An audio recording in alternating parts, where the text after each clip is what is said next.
de los alimentos, ¿verdad? De la energía que tiene disponible, solamente para tratar de compensar todos los cambios fisiológicos que tiene que hacer.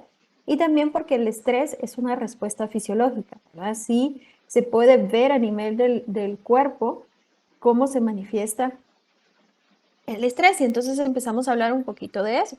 Y el primer diagrama que vimos era este, donde tenemos un pez y dijimos que la respuesta al estrés es muy similar, bueno, no sé si lo dije así, pero es muy similar entre todos los organismos animales, ¿verdad? Hay algunos compuestos, algunas hormonas que se producen en todos los organismos animales. Sin embargo, hay una gran diversidad de organismos animales, ¿verdad? Entonces, hay algunos que son más complejos, como los con los crustáceos. Entonces, su respuesta es un poco más compleja, ¿verdad? Su sistema endocrino, que es todo el sistema asociado a la producción de hormonas, es más complejo, entonces hay más compuestos. En camarones el sistema es relativamente más simple, entonces vemos algunos de los mismos compuestos, pero hay otros que no se producen porque no tienen los mismos tejidos. Entonces empezamos a hablar de los peces y ya habíamos descrito este diagrama, ¿verdad? Habíamos dicho que cualquier elemento, circunstancia, compuesto, organismo, etcétera, que causa estrés se llama estresor y que el cuerpo de los peces lo percibe a través de los órganos de los sentidos. Esa información es procesada a nivel del sistema nervioso central, es decir, a nivel del cerebro, y eso va a desencadenar dos rutas de respuesta. Una ruta que es el sistema endocrino, ¿verdad? Es un eje endocrino, y luego otro eje que es nervioso o neural, ¿verdad? Que afectan algunos de los mismos tejidos, pero que tienen dos funciones, al final es la misma función, pero que van a dos velocidades distintas, ¿verdad? El sistema o el eje nervioso es mucho más rápido, desencadena reacciones casi instantáneas, y el eje endocrino, ¿verdad? Tiene que ir activando en cascada diferentes tejidos, y entonces puede tomar un poco más tiempo. Entonces empezamos a ver algunos de esos procesos, los vamos a ver otra vez. Dijimos que lo importante es que se producen catecolaminas, ¿verdad? Las catecolaminas son hormonas, ¿verdad? Que tienen diferentes funciones en el cuerpo, ¿verdad?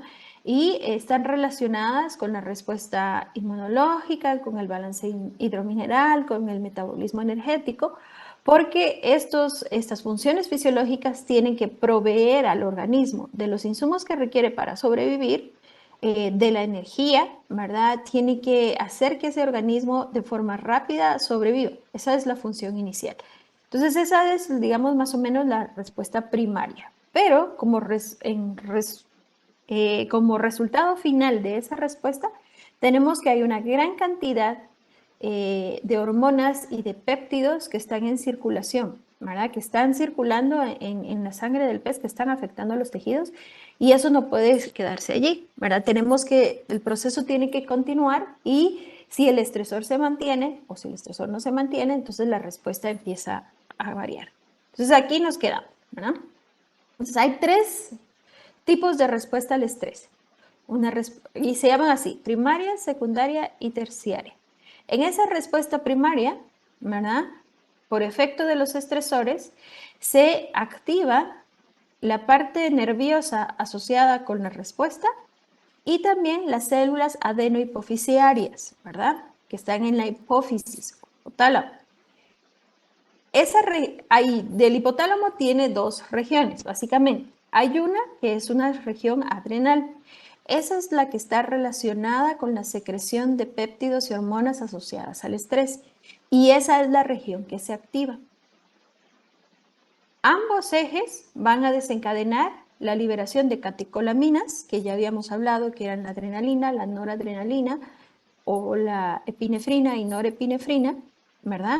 Y también dopamina en menor medida, y la producción de cortisol, que no es una catecolamina, ¿verdad? Pero también se produce en respuesta al estrés. Esto forma parte de la respuesta primaria. La presencia de catecolaminas y cortisol desencadenan lo que se llama respuesta secundaria. ¿Cuáles son los procesos que se observan en esta respuesta secundaria? Un aumento en el consumo de oxígeno, Recuérdense que los organismos animales realizan respiración aerobia. Sus células, para poder obtener energía, tienen que utilizar oxígeno, ¿verdad? Como oxidante.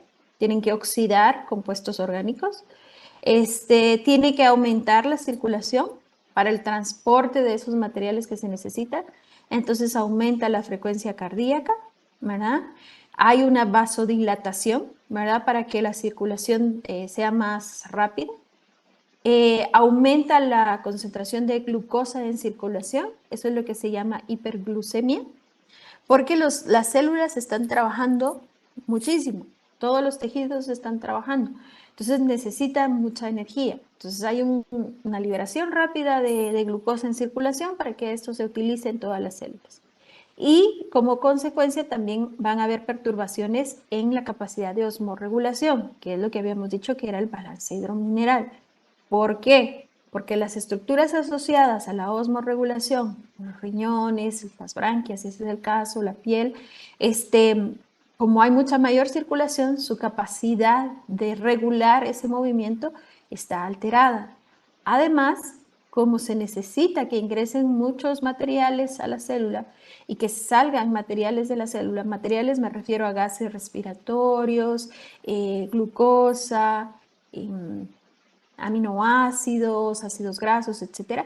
Entonces la permeabilidad de las membranas celulares también se altera.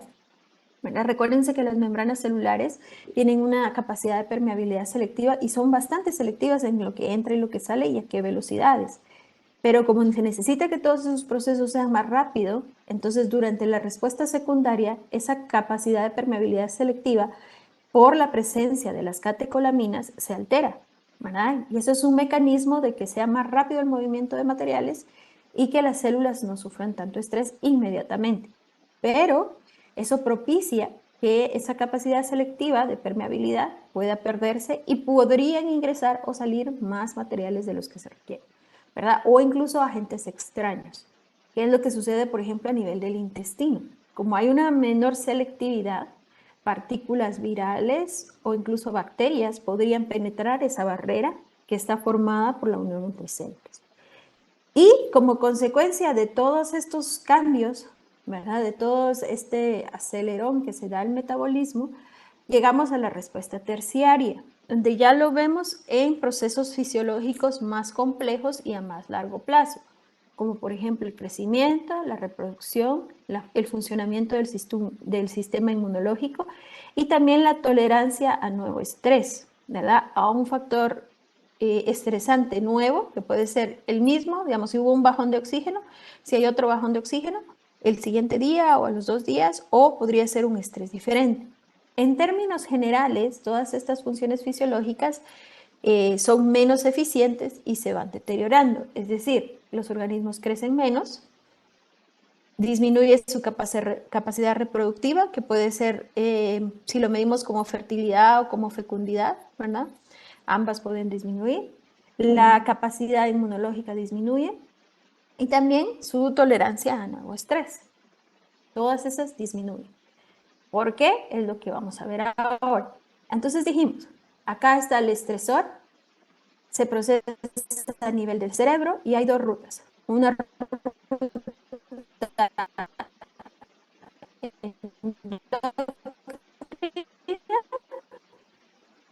que es el eje hipotálamo-hipófisis. El hipotálamo, la hipófisis, ¿sí? Es la región del cerebro una región del cerebro que afecta a la hipófisis y va a afectar el tejido interrenal. En organismos superiores, ¿verdad? Como los organismos terrestres, lo que afecta es el tejido suprarrenal.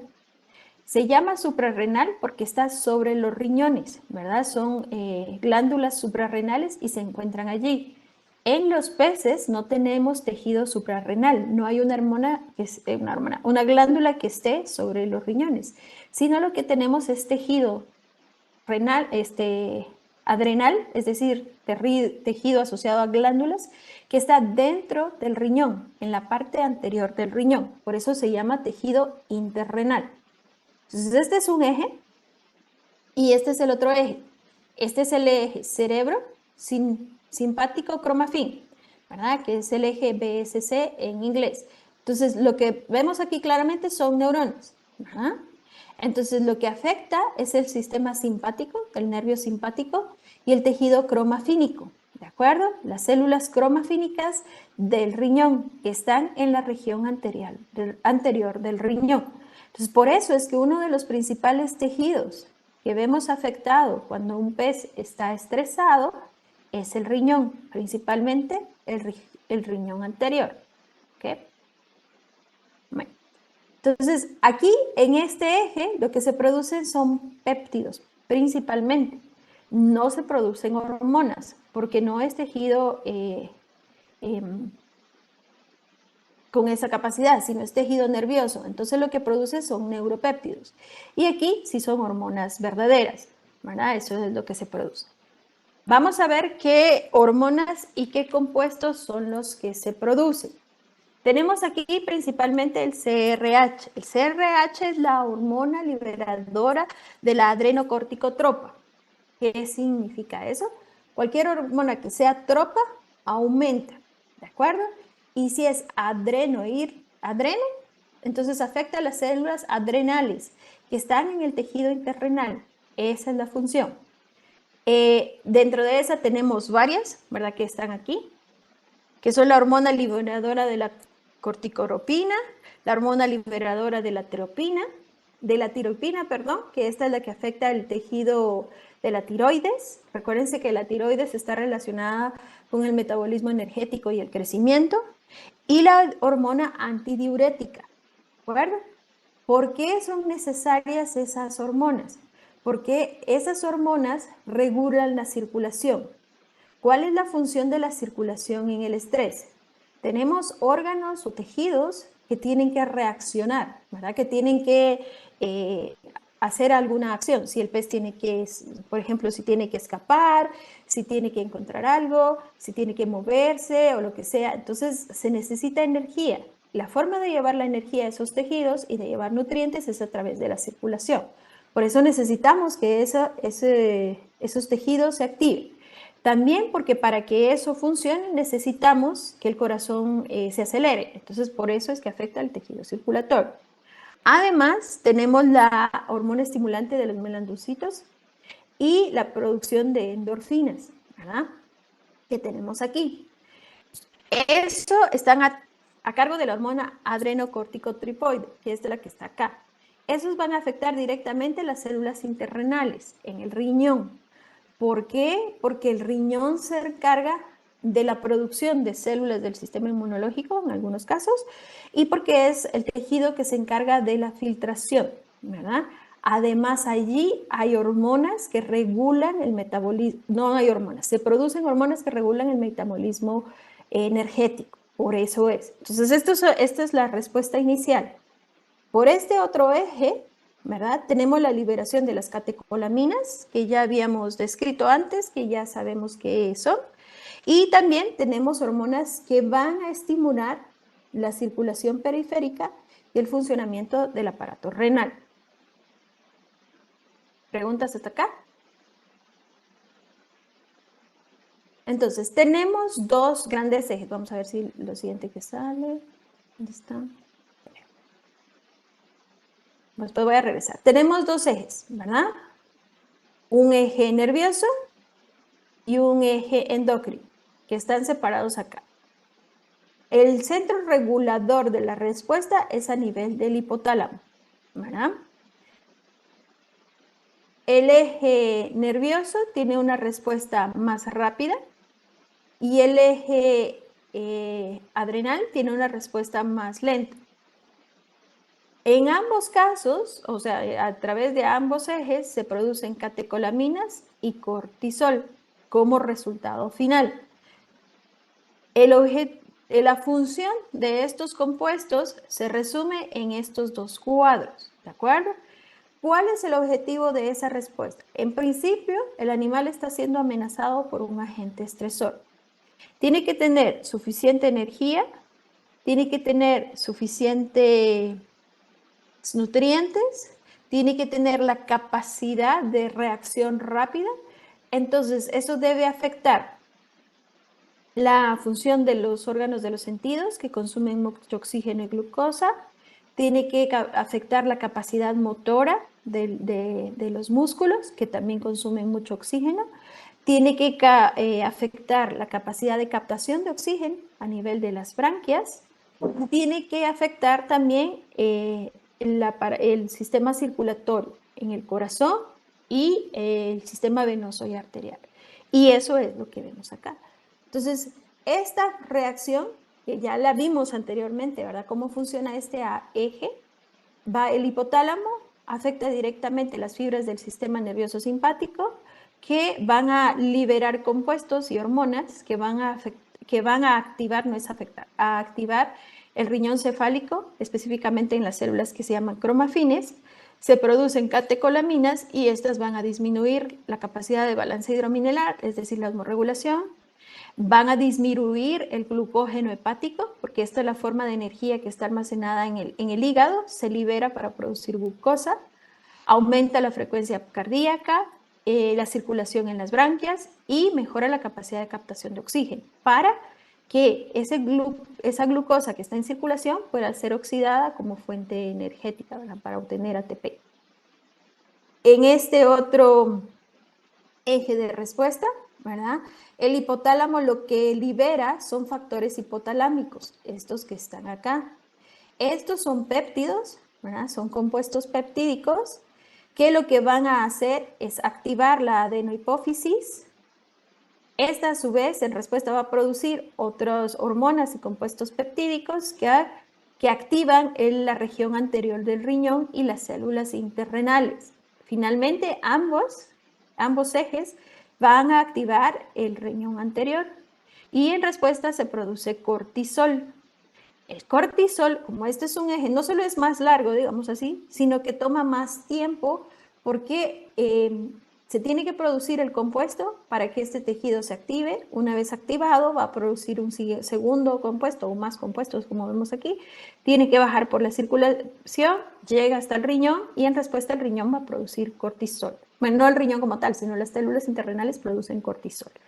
El cortisol tiene como objetivo tratar de restaurar el balance hidromineral, la osmorregulación, disminuir el glucógeno hepático para que se libere suficiente glucosa, regula cuánta proteína se almacena en el músculo, aumenta la concentración de ácidos grasos en el plasma, recuérdense que esa es una forma de almacenamiento de energía, pero en consecuencia se disminuye la función inmunológica, la reproducción y el crecimiento. Esto toma un poco más de tiempo.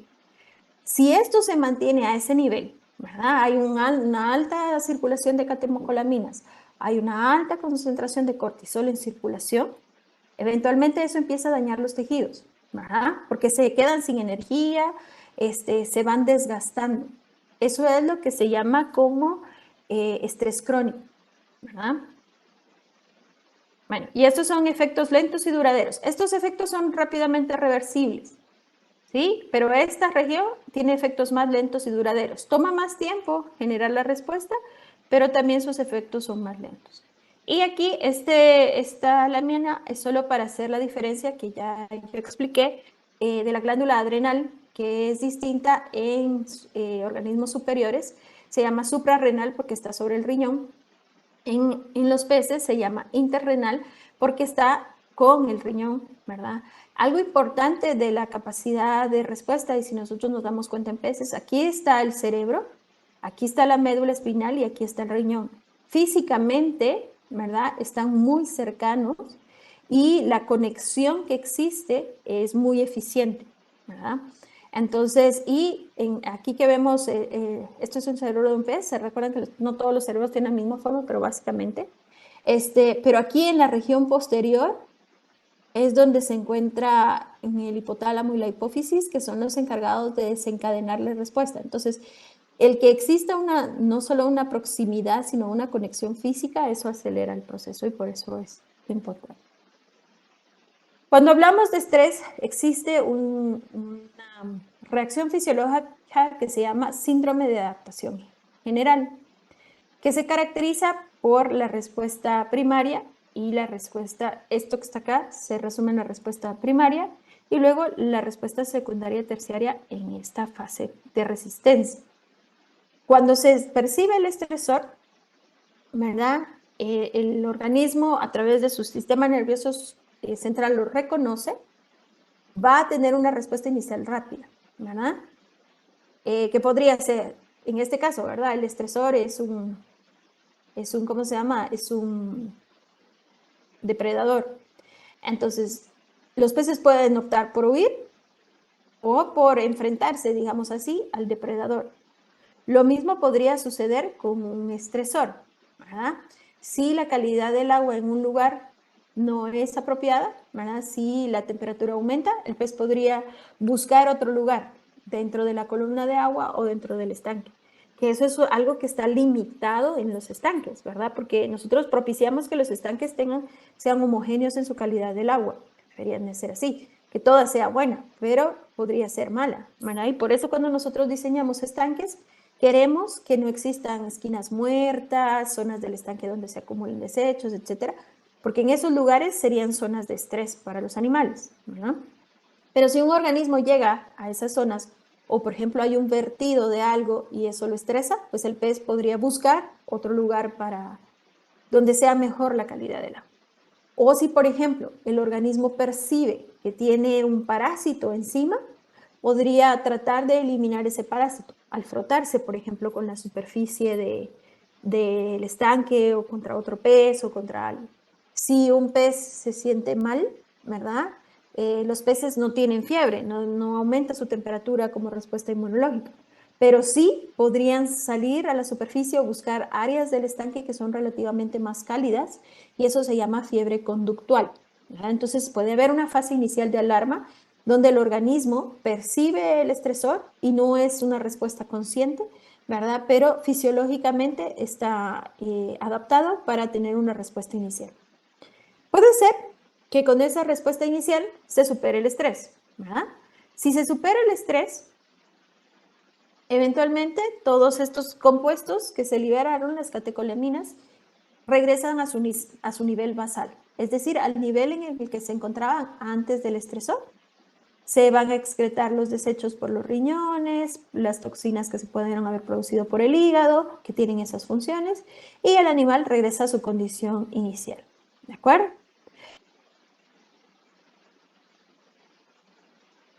Sí. Erickson me pregunta si, recuérdense que no todo el estrés es malo, ¿verdad? Decíamos que no todo el estrés es malo. Entonces, sí, algunos estresores, dependiendo de la magnitud y de la naturaleza, son beneficiosos porque implican que el pez se va adaptando. Por ejemplo, cuando nosotros hacemos una aclimatación a temperaturas distintas o a salinidades distintas, realmente lo estamos estresando, ¿verdad? Pero el animal tiene mecanismos para compensar. ¿Qué mecanismos, por ejemplo, tiene para el caso de la salinidad? Mantener más aminoácidos en circulación o liberar aminoácidos de la circulación.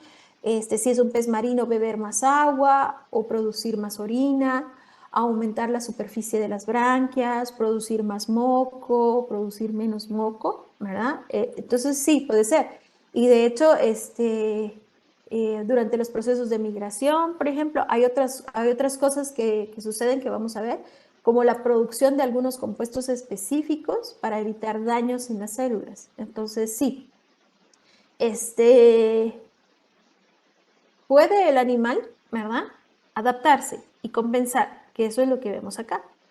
Esa capacidad de compensación y de adaptación está influida por su genética, por su condición inicial, ¿verdad? Un animal que tiene suficientes reservas de energía en el hígado, que tiene ácidos grasos de la calidad que requiere, que tiene suficientes vitaminas, que tiene suficientes minerales, tiene mayor capacidad de adaptación y compensación, ¿verdad? Mientras que un animal que no tiene esos insumos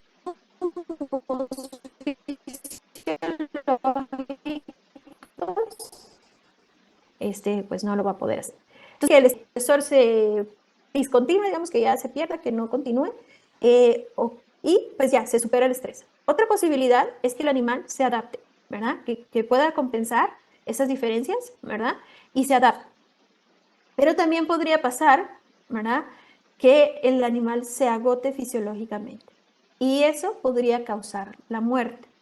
que esa es una de las razones por las cuales vemos, por ejemplo, mortalidad hasta 3 o 4 días después de que nosotros hayamos manipulado los organismos, ¿verdad? Se hace una cosecha o se hace un traslado. Los organismos puede ser que no mueran inmediatamente, ¿verdad? Pero han sido fisiológicamente desafiados hasta tal punto que los desechos que se acumulan en su cuerpo no pueden ser eliminados y mueren. Casi siempre cuando es así, esa muerte por estrés, ¿verdad? Unos días después es por falla renal, casi siempre. Entonces, no sé si respondí a lo que me preguntó Elson.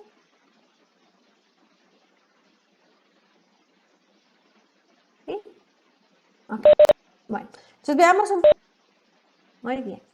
Veamos un poco más en detalle eso. Entonces, en esa reacción de alarma inicial se aumenta la actividad motora. Por eso nosotros podemos ver como peces nerviosos. Si ustedes hacen un cambio brusco de agua, por ejemplo, en una pecera y el agua no les gusta, van a empezar a ver peces nerviosos, peces que tratan de saltar de la pecera, ¿verdad? Aumento en el ritmo cardíaco, aumento en la frecuencia branquial, ¿verdad? Vamos a ver que los opérculos se mueven más rápidamente, la boca de los opérculos. Aumenta el flujo sanguíneo al cerebro, corazón, músculo esquelético y branquias, que son los órganos que tienen que proveer oxígeno y los que les van a permitir. Si el animal tiene que salir de ahí nadando rápidamente, eso es lo que le va a permitir esos tejidos y órganos. También se estimula la captación y transporte de oxígeno, ¿verdad? Porque es como se necesita más energía. Aumenta la tasa metabólica basal, ¿verdad? Se capta más oxígeno, pero se consume también más oxígeno. Por eso es que los animales estresados demandan más oxígeno que los animales en condiciones tranquilas, digamos. Entonces, si nosotros, por ejemplo, tenemos un consumo de oxígeno que está, no sé, en 0.5 miligramos por litro por hora, en animales estresados eso puede aumentar hasta 1 miligramo por litro por hora. Entonces, cuando nosotros nos estamos acercando a los niveles de hipoxia, el animal se acelera, el animal se estresa y demanda más oxígeno de lo que demandaría normalmente. Se estimula el metabolismo intermedio, que eso es el metabolismo asociado con la energía, especialmente los procesos de glucogenólisis y gluconeogénesis. ¿Quién se acuerda que eran esas cosas? Que no son cosas, ¿qué son esos procesos fisiológicos?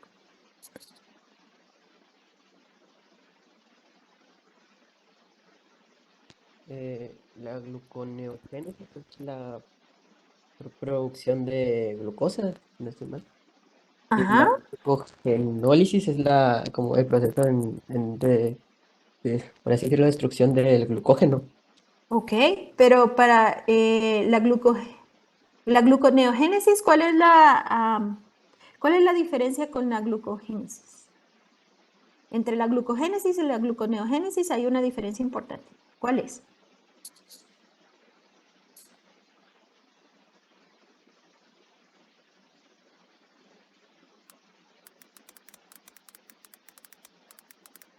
Es correcto lo que me dijo, solo quiero saber si se recuerdan de esta diferencia. Bueno, no sé, que uno es un proceso catabólico y el otro anabólico, ¿no? No, porque estamos hablando de glucogénesis y gluconeogénesis. Los dos son anabolismos. ¿Cómo, cómo, cómo me dijo el El gluco? otro, a ver, ahorita voy, Lindsay. Lo voy a escribir en el chat porque es que no suena tan. Es glucogénesis y gluconeogénesis. Esos son los dos que quiero saber cuál es la diferencia. Glucogénesis y gluconeogénesis. ¿Cuál es la diferencia entre estos dos? Ambos producen glucosa. Es el,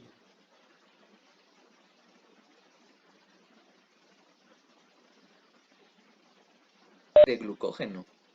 eh, es en la glucogénesis utiliza glucosa y la gluconeogénesis utiliza lactato y otros, no recuerdo cómo, eso, es eso. Ok. A ver, ¿por qué necesitamos producir glucosa? Vamos a ir por partecitas. ¿Por qué necesitamos glucosa? Porque esa es la forma de energía que usan las células, ¿verdad? ¿Cuál es la forma más eficiente de producir energía? a partir de carbohidratos. Ajá. Si se acuerdan del metabolismo energético, es la forma más eficiente. ¿Por qué necesitamos que estén en forma, digámosle así, no es exactamente, pero como que fuera un carbohidrato? Porque esa es la forma que ingresa al ciclo de Krebs. ¿Sí? La oxidación aeróbica necesita una cadena de carbonos e hidrógeno. Eso es lo que requiere para que funcione el metabolismo energético. Si eso se termina, ¿sí? Si ya no hay más de eso, se tiene que producir glucosa a partir de otros sustratos distintos, que pueden ser proteínas o lípidos. Y la producción de glucosa y glucógeno a partir de proteínas y lípidos es la gluconeogénesis. Esa de nuevo, ¿verdad? No es de nuevo, pero es de sustratos distintos a los carbohidratos. A eso se refiere. Entonces tiene que haber un paso inicial, ¿verdad? De conversión de esos compuestos que no son carbohidratos en una estructura similar a un carbohidrato para después oxidarla como forma de energía. A eso se refiere, ¿de acuerdo? Entonces lo primero que se consume es la glucosa en circulación, porque hay glucosa en circulación. Una vez esa glucosa en circulación se terminó, se activa el mecanismo para que se libere más glucosa del glucógeno que está almacenado en el hígado, ¿de acuerdo? Si el glucógeno se terminó, se tiene que activar la liberación de lípidos. Si los lípidos se terminaron, tiene que empezarse, y a veces antes de los lípidos, en el caso de los peces antes de los lípidos, de las proteínas que puedan estar ahí almacenadas.